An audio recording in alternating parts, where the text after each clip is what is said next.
Saffron Dreams, the second novel by Pakistani-American author Shaila M. Abdullah, delves into the life-altering journey of a woman whose world is shattered by the tragic loss of her husband in the 9/11 World Trade Center attacks. This poignant tale explores her path to healing, the challenges of motherhood with a child who has special needs, and the resilience needed to uphold her Muslim traditions in the face of growing hostility.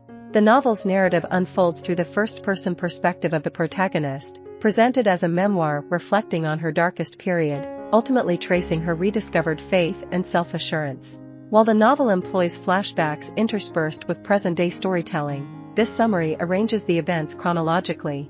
Arissa Illahi's upbringing occurs in the heart of a prosperous, middle-class family in Karachi, Pakistan. Raised by her devoted father after her mother's departure and remarriage, Arissa experiences emotional detachment from her mother. However, her father becomes her unwavering pillar of support, nurturing her talents and ambitions, particularly as she embarks on her career as an artist. Eventually, Arissa's father arranges her marriage, a match that appears to be an excellent choice. She is betrothed to Faizan, a young man she had already met and admired during a visit to relatives in New York City. Despite unsettling prophecies from a seer, who predicts that Faizan will dance with fire, causing nightmares for the couple, they choose to forge ahead. Immigrating to America, Arissa and Faizan find themselves embracing a life filled with happiness and promising opportunities. Arissa continues to pursue her artistic endeavors, while Faizan works as a cook in a restaurant and dedicates his free time to writing a novel. 2 years after their wedding, they receive the joyful news of Arissa's pregnancy, marking the beginning of their journey into parenthood. Tragically, their idyllic life takes a devastating turn when terrorists orchestrate a series of plane crashes into the World Trade Center buildings in Manhattan on the fateful morning of September 11, 2001. Faizan, whose restaurant is located within the Trade Center, loses his life in the horrific attack. Arissa is left utterly shattered, grappling with the overwhelming grief of losing her beloved husband and the daunting realization that she will need to raise their child alone.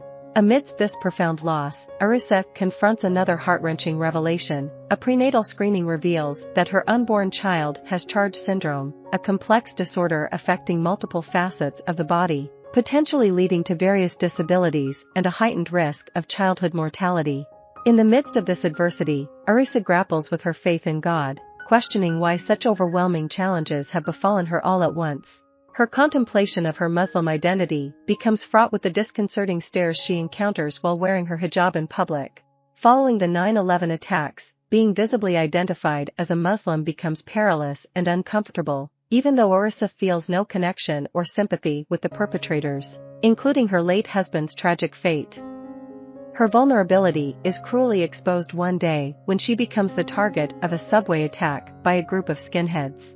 Amidst her grief, Arissa stumbles upon an unfinished manuscript titled Soul Searcher, a novel Faizan had been working on before his untimely death. Fueled by newfound purpose, she resolves that her path forward will revolve around nurturing her child and completing Faizan's literary work, an endeavor she believes will help her rediscover her own soul. As the novel's title suggests, choosing to remain in the United States instead of returning to Pakistan, Arissa decides to temporarily forego wearing her hijab, adapting to her new homeland's customs. As her pregnancy advances, Arissa reaches out to her in-laws, who are still residing in Pakistan, persuading them to join her in the United States as they forge a united family. As they come together to care for her son Rayan in the wake of his birth, Arissa and Faizan's parents, particularly her mother-in-law, forge a deep and affectionate bond, filling a void that Arissa had long felt in her relationship with her own mother. This familial closeness flourishes as Faizan's parents reside with Arissa for 6 years, providing invaluable support in the day-to-day upbringing of Rayan. Arissa's journey as a parent is marked by the typical highs and lows that all parents face, exemplified when Rayan sustains an accidental injury at his special needs school. While Arissa seethes with frustration as she collects her son and contemplates the possibility of finding a different educational environment for him, Rayan's response is unexpectedly inspiring. He remains excited, unaffected by the injury, focusing instead on his class's study of Beethoven, who, like Rayan, faced deafness. Rayan's innocent query about Beethoven's life and achievements leads Arissa to realize the boundless potential within her son. In this poignant moment, Her anger toward the school dissipates as she reassures Rayyan that he can aspire to become anything he desires. The novel concludes without neatly resolving every facet of Arissa's life or presenting an overly optimistic view of her future. Arissa has chosen to forego her hijab while preserving her religious beliefs, cultural traditions, and heritage. Her enduring connection with her in-laws, although deeply meaningful, eventually sees them returning to Pakistan. Despite her affection for the city where she and Faizan began their life together, Arissa decides to relocate to a new city due to a promising job opportunity that promises a better life for herself and Rayyan. I hope you enjoyed this video. Leave a like if you did and be sure to subscribe. Thank you.